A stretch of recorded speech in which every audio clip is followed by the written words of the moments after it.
안녕하세요. 김태균 클리닉 원장 가정의학과 전문의 김태균입니다. 건강검진하면 결과지들 많이 받으시는데 그때 받는 결과지에서 복부 초음파에 이런 소견을 보신 분들 꽤 많으실 겁니다. 바로 지방간인데요. 사실 지방간 하면 가장 먼저 생각하시는 건 술. 술 생각 많이 하시는데 술도 물론 지방간과 관련이 있지만 요즘은 술과 관련이 적은 비알코올성 지방간이 많이 늘고 있다는 통계도 있습니다. 비알코올성 지방간은 간의 지방의 침착을 보이지만 간 세포의 손상 및 섬유화의 소견은 없는 상태를 말하는데요. 그러니까 단순히 지방만 늘어났다 생각을 하시면 됩니다. 이 비알코올성 지방간의 원인은 건강하지 못한 생활 습관에서 생기는 경우가 많습니다. 사실 세모다에서 다이어트에 대한 이야기를 드리고 있는데 왜 갑자기 지방간 이렇게 생각하실 수도 있는데요. 지방간을 갖고 계신 분들에게 다이어트가 정말 꼭 필요하다는 이야기를 오늘 드리려고 합니다.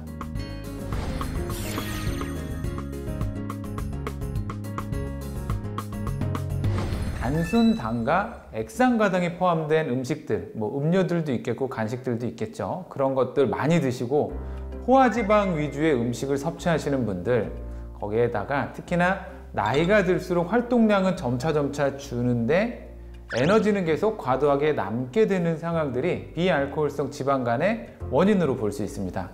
그런데 이 비알코올성 지방간은 그냥 단순히 많은 사람들이 가지고 있는 소견이라고 해서 절대 그냥 내버려둬서는 안 됩니다. 그 이유는 4명 중에 1명은 비알코올성 지방간이라고 합니다. 그러면 이 비알코올성 지방간을 가진 사람 또 4명 중에 1명은 바로 비알코올성 지방간염이 생기게 되는데요. 그런데 또 이 비알코올성 지방간염 환자 중에 또 4명 중에 1명은 비알코올성 지방과 관련된 간경화로 진행이 될 수가 있습니다. 그래서 그냥 단순히 지방간이다 라고 생각을 하지 마시고 이게 지방간염에 의한 간경화까지 진행이 될 수 있으니까 지방간을 개선시키려고 하는 노력이 반드시 필요합니다.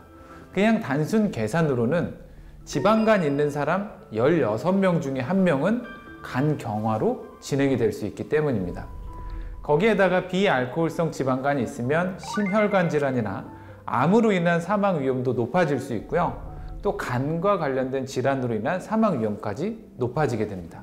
그러니까 누구에게나 있는 질병이라고 생각을 하시면 안 되고 나한테 언제 어떤 일이 생길지 모르는 시한폭탄이라고 생각을 하셔야 됩니다. 자, 그럼 이제 지방간을 어떻게 개선을 시켜야 될까요? 오늘은 비약물적인 치료에 대해서만 이야기를 드려볼까 합니다. 그 첫 번째는 과체중 혹은 비만인 경우에 체중 감량이 필요합니다. 5% 이상의 체중 감량은 간 내에 쌓인 지방량을 감소시킬 수 있고요.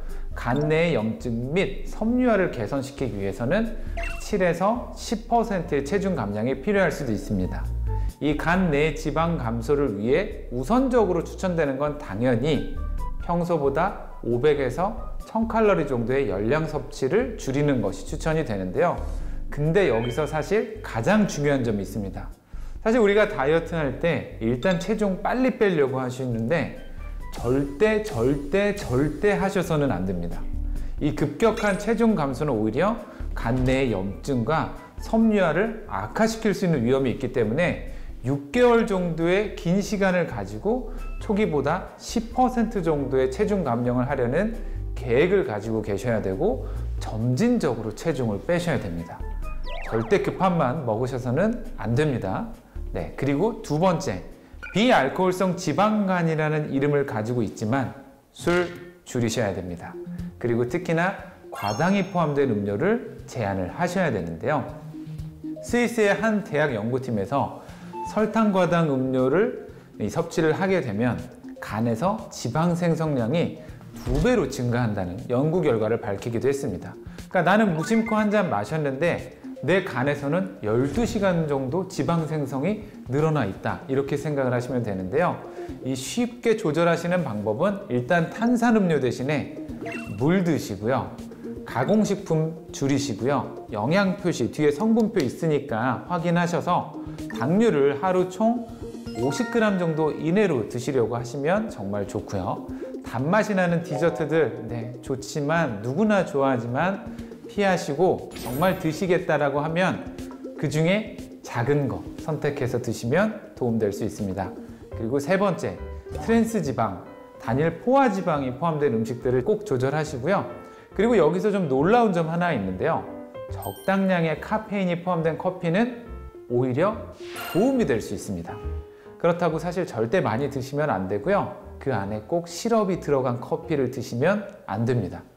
그리고 사실 언제나 가장 중요한 꾸준하고 규칙적인 운동이 동반이 되면 비알코올성 지방간이 동반되어 있는 비만이 있으신 분들에게 도움이 될 수 있으니까 규칙적인 운동은 언제나 중요하다고 볼 수 있습니다.